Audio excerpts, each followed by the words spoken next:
Welcome to Waldorf College. I'm Mark Newcomb, and this is COM 1020, DigiCore, Unit 2.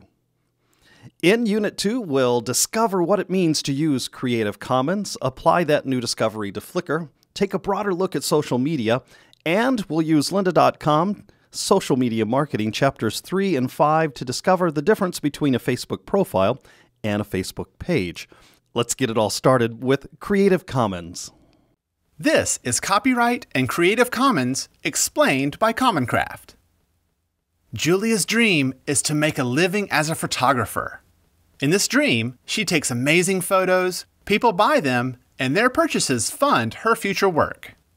But it's not that simple. Julia wants to publish some of her photos to help spread the word. But she's concerned because photos are easy to copy. She could lose control and not be able to make a living from her talent. So she does some research and learns that in the US, as with other countries, we have laws that give creators of materials like books, images, movies, artwork, and music a way to own and protect their creations. It's called copyright law. Owning the copyright means having the exclusive right to manage and sell the material. And she's surprised to find that when she creates photos, she owns the copyright to them automatically without taking any other action, though she can always register them with the U.S. Copyright Office for good measure. She likes being covered by copyright law, but it limits her exposure because her permission is required for sharing a photo. She needs a way to make some of her photos more shareable. Her research leads her to Creative Commons, which is a set of licenses that she can use to make her copyrighted photos free for sharing. By licensing specific photos with a Creative Commons license, she doesn't have to approve each person's request for sharing, as long as a few simple rules are followed. She chooses a license that requires the user to provide attribution, or credit for her work, and to be used non-commercially. Using Creative Commons means she retains some rights, while her photos and name have the potential to be seen by many more people because they can be shared for free. After considering the options, Julia decides to license a few photos with Creative Commons and use copyright with all rights reserved for the rest of her portfolio because it will be important for her goals. So she adds copyright information, which includes the year the photo was first taken and her name wherever those photos appear. Across the country, Kelly needs a travel photo for his magazine article. He searches and finds a nice one online and notes a Creative Commons license and Julia's name. His use is commercial, so he visits her site and finds more photos that fit his needs. The one he wants is marked All Rights Reserved, so to avoid copyright infringement and potential legal issues, he contacts Julia, who gives him permission to use the photo in exchange for a license fee. This way, Kelly can use the photo in his magazine, and Julia can build her career. Both Kelly and Julia understand that ownership and proper use of materials can be difficult to navigate, especially because the web is global and copyright laws can vary by country. So here are a few things they always consider. When they see a copyright symbol or notice, they ask the creator about proper use, and they still ask even if they don't see a symbol. When they see Creative Commons licenses like these, they know they can share the material for free as long as they follow the rules of the license, found at creativecommons.org. Both copyright and Creative Commons are important parts of a system that come with a responsibility to follow rules. Rules that support the future work of people and organizations who can make our world a better place. I'm Lee Lefevre, and this has been Copyright and Creative Commons explained by Commoncraft. Copyright is exclusive and automatic. In return, the responsible use of others' creative works is to ask permission. If the work is not original to you, then you must ask permission to use and share the creative work. In a global market like the web, this may no longer be practical. If I place something on the web that a global audience responds to and now wants to use or distribute, I may be unable to answer all their requests. That's where Creative Commons fills the need. It's through Creative Commons that we're able to retain some rights, but enable others to use and distribute and display, as well as learn and be inspired by our creative wealth. It's the Creative Commons that allows us to share our creativity and collectively accomplish greater things. Together, we can collaborate and build a richer, brighter, and more vibrant culture.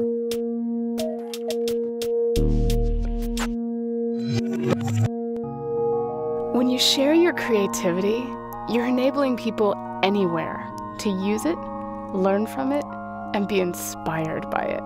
Take the teacher, who shapes young minds with work and wisdom from around the globe, and the artist, who builds beauty out of bits and pieces she finds online, and the writer, whose stories use ideas and images crafted by people he's never even met.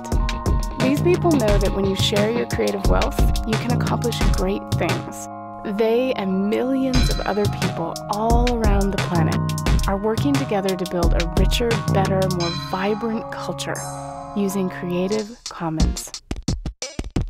To understand Creative Commons, you need to know a little bit about how copyright works.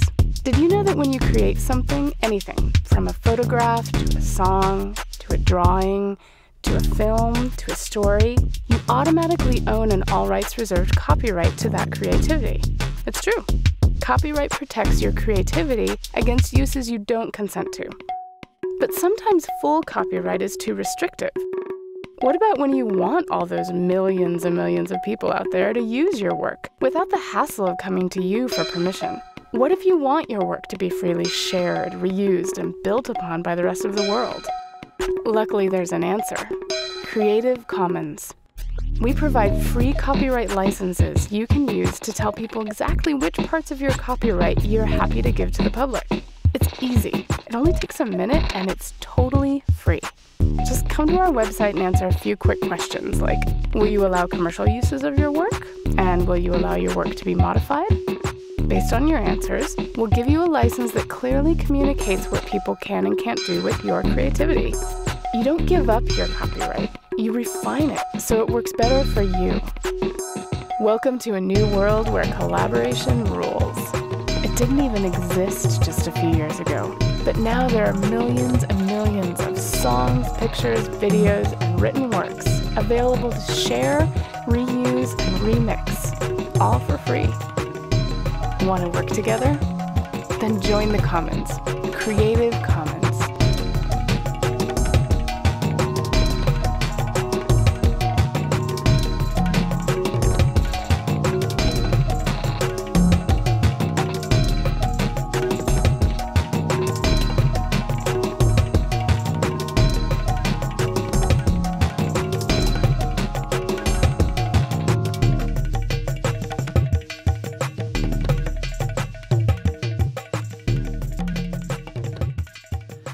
Creative Commons, a flexible copyright license for online assets. We'll need to make 4 choices when selecting a Creative Commons license. The first is by or attribution. When we select attribution or by, we're telling others that they can copy, distribute, display, perform, or remix your work if they credit your name as requested by you. The next decision we make is non-commercial. By choosing non-commercial, we tell others they can copy, distribute, display, perform, and remix your work, but for non-commercial purposes only. No derivative. No derivative says that others can only copy, distribute, display, perform verbatim copies of your work. They're not allowed to actually alter your work. Share alike allows others to distribute your work only under a license identical to the one you have chosen for your work. It's a great license to allow for collaboration for altering of the asset that you place on the web.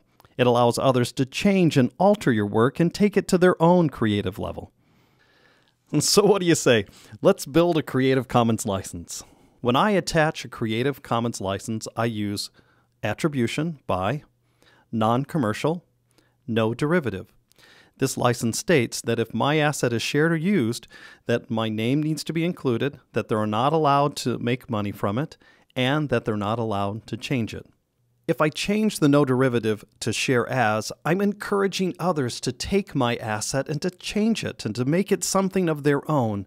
This is a great collaboration that can happen on the internet, a place where many resources can be gathered and mixed and mashed together to create that vibrant, richer culture.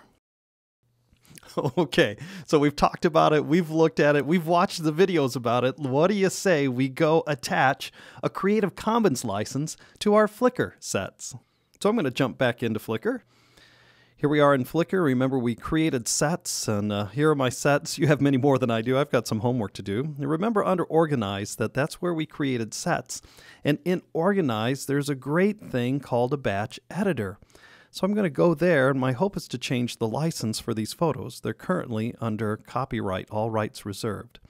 So you can see the tab here, Batch Organize. That's the one I want to use. I'm going to go down and select all my photos and pull them into the center editing section here. So now they're in Batch Edit or Organize. And underneath the Permissions tab, I have many choices here, but the one that I'd like to choose is the one that says Change Licensing. So I'll select that. And look at this. This looks pretty common to us, doesn't it? Here are all the license, non-commercial, share-alikes, all the things that we've just talked to here. And notice about the third one down, I'll choose Attribution, Non-Commercial, No Derivatives, Creative Commons. And again, this is the most common license that I use. And the one that I want to use here, these are pictures of me. I don't think I want people to make derivatives of that. Who knows what they'll draw? So I'll go down and I'll say Change License. So what I do is changing the license on all 4 items or any of the items that I've drug into this editing space. And I simply get to go here and click Thanks. And I've changed the license. Now I want to make sure that it's changed. So I'm going to go over to your photo stream, and I'll go back to my photo stream. It's telling me that we're going to leave the page, which is what I want to do. And here I am. I'm back into my photo stream, and check it out. My license has been changed. I now have a Creative Commons instead of an all rights reserved copyright. So these pictures can be displayed and shared as long as they give attribution, non-commercial, and no derivative. It's that simple. This is one of the things I love about Flickr. So there's Creative Commons. Let's take a broader look at social networking. The truth is, we've always had social networks. Charles knew Oliver, and Oliver knew both a good blacksmith and a successful woman who might be perfect for Charles. But in the past, these network connections were hard to use because Oliver's network was hidden from view. Charles couldn't see who Oliver knew. These days, the internet has changed this by making these connections visible on websites, and that makes all kinds of things possible. This is social networking, explained by Commoncraft. Meet Maria. She's been hearing a lot about websites like Facebook, LinkedIn, and Google+, but never thought they would be valuable to her. Recently, she was invited to a social networking site by her friend Joan and logged in without knowing what to expect. She got started by sharing some basic information and a photo and adjusting privacy settings. She saw that Joan was now her friend on the site, but she wondered, now what? Within a day or so, updates from Joan started to appear on her page. She saw photos, links, and notices about Joan's activities on the site and enjoyed following along. Then Maria noticed that Joan's name was a link, so she clicked it and arrived at Joan's page. Joan was connected to hundreds of people, organizations, and groups and had interesting updates on her page. She was also using the website to play games, organize events, and have conversations with friends. Joan's network was visible. Suddenly, it became clear. She could have a network like Joan's. She just needed to connect to more people she knows. And Joan's page was the perfect place to start. So, she found people she knew, clicked their names, and added them as her friends on the site. Then, she searched for her favorite band and restaurant and clicked a button to get their updates too. Within a few days, her page was full of interesting updates that were useful to her. And email addresses didn't matter. She could always contact her friends using the website. Soon, Maria started to post her own updates. Her friends liked her posts and left comments. Instead of being hidden, social networking made events, people, and media visible and on her page every day. For Maria and millions of others, it provides online places to connect to and build relationships with whom and what matters. I'm Lee Lefevre, And this has been Social Networking, explained by Common Craft. Well, this week's reading in lynda.com, Social Media Marketing, Chapters 3 and 5, took us to the next level, comparing a Facebook profile and augmenting it to show us what a Facebook page and the advantages of having a Facebook page. So let's take a deeper look into this idea of a Facebook page and the 6 big differences of a Facebook page. A big difference between a Facebook profile and a Facebook page is that a page does not have a news feed view, but always displays in a timeline view. So here we are in Facebook. Here's the Communications Facebook page. It's on the left, and I have a profile, my profile, that's there on the right. So as you look at the Facebook page for Communications here, you can see that everything's in a timeline view. There is no news feed. Big difference from the personal profile that's here on the left, where I have a news feed and messages and events, and you can see that the majority of the activity that happens in my profile is actually fed by all my friends and people who post in the news feed. That doesn't happen on a Facebook page. Another big difference is that in a Facebook page, all posts are public. In a Facebook page, your timeline is organized in 4 ways. You can organize your timeline by highlights, friend activity, post by page, or post by others. So let's go look at that. Because we don't have a news feed, then we need to decide how to organize our timeline. So you can see in this pull-down menu, it defaults to highlights, but I can do friends, post by page, or post by others. The default for highlights is important. It allows you to have your post at the top and to organize your timeline by your own post. Because you don't have a news feed, you will need to post more often, and it will require more attention on your part to help keep your site fresh. In a Facebook page, you can always like other pages, but you're not allowed to like personal profile posts. And the last is the ability to add multiple administrators. Now, this is a great advantage for a site who has multiple people taking care of it. Let's go out and take a look at what that looks like. So again, here on the left is a Facebook page. So if I go up and under the Edit Page, in this pull-down menu, you'll see there's an Admin Roles. I'll click on that. And there are 4 administrators for the COM site: Dave Dam, Tiffany, Betsy, and myself. Under Manager, if I click, there are several roles that I can assign to a manager. Now, when you originally add someone as a manager, they will default to a manager with God-like powers. So be aware, when you make someone a manager, originally they'll have God-like powers until you come in and assign them a role. They can be a content creator, a moderator, an advertiser, or insights analysis. And you can see that their role gains in authority or gets less authority as they go down this list. So it's very important. This is a great place to actually assign roles for different people who need to take care of your page. Chances are right now you're the only one, but as it grows, it may be that you'll have more. But also be aware that the default is manager, that a manager has God-like powers and can actually remove you as a manager, and you'll no longer have access to your site. So be careful with this one. It's a great advantage and a big difference between a Facebook page and a Facebook profile. Features. Facebook features. Milestones. Milestones allow you to create and post-date timeline events.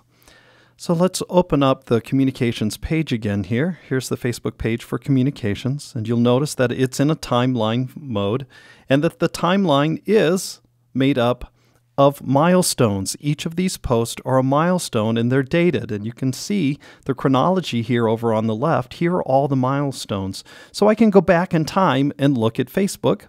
I go back to 1999. That's well before Facebook was ever around. Here are some photos and pics from the Warrior, which was the yearbook that was here. Oh my goodness, look at some of those students. I'm even in there in a ponytail, as embarrassing as that is. And they're in chronological order as you move up and down the timeline, with the most recent at the top.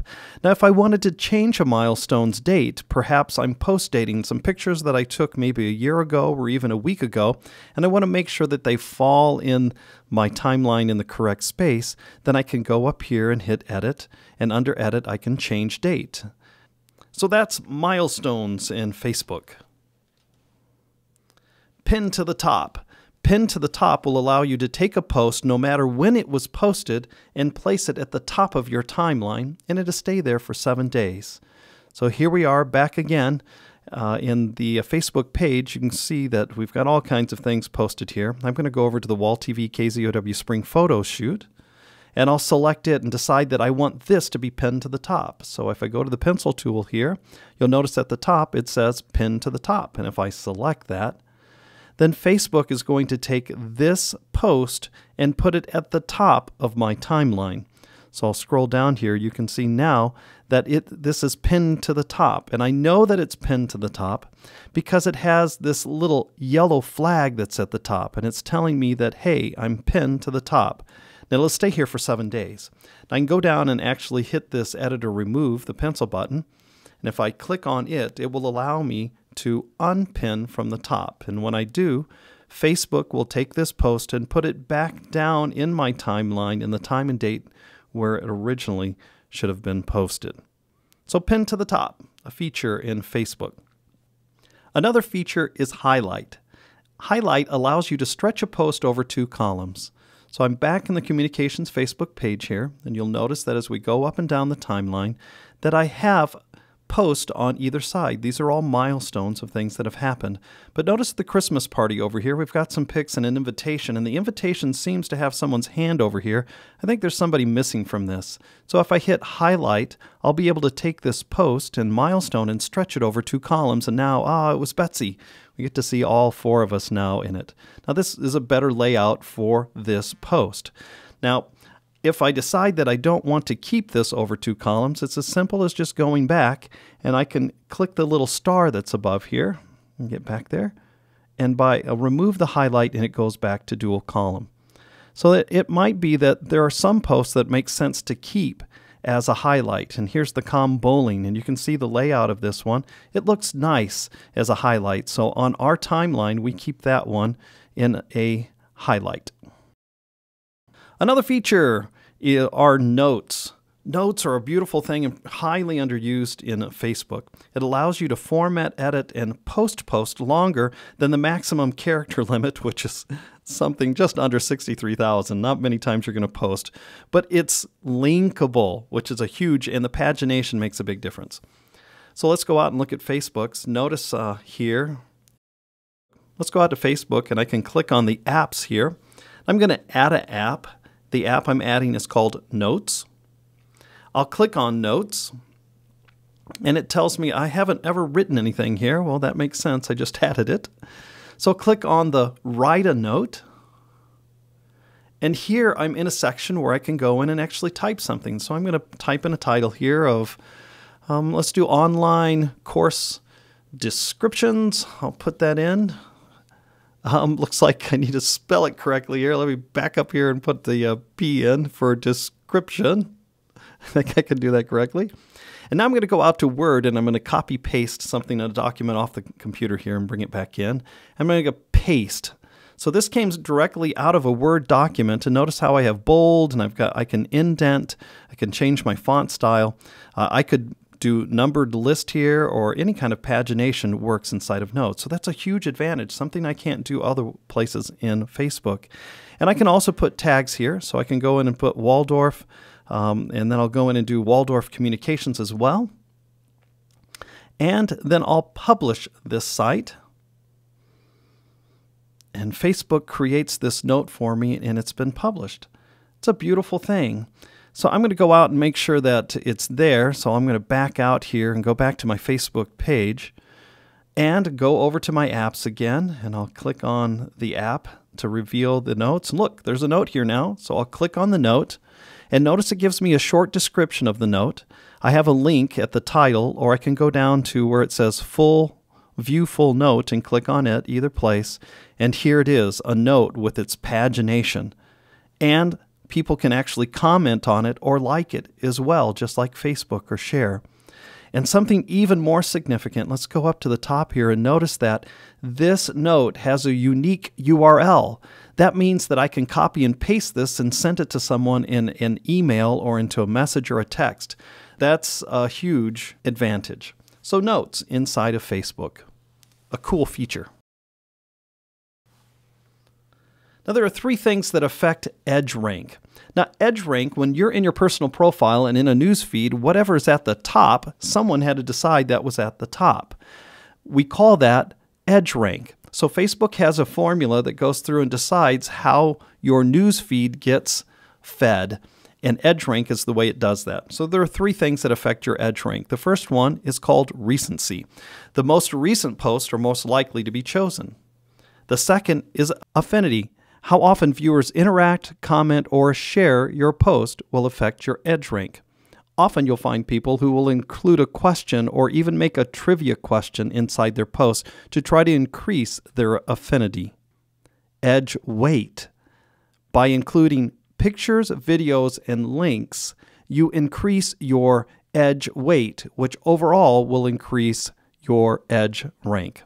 So the 3 things that affect edge rank are recency, affinity, and edge weight. Well, the assignment for Unit 2 in lynda.com is Chapters 3 and 5 from Facebook, Social Media Marketing. You have a Facebook assignment. Your Facebook assignment is to create a Facebook page. You'll need a profile first to do that. You'll need to put in a profile pic, and lynda.com lets us know that that's a picture that needs to be 180 pixels by 180 pixels square. Behind that, you'll want to put in a cover image, which will be 851 pixels by 315. All of these will come right out of your Flickr, and you'll be able to take those images and put them inside your Facebook.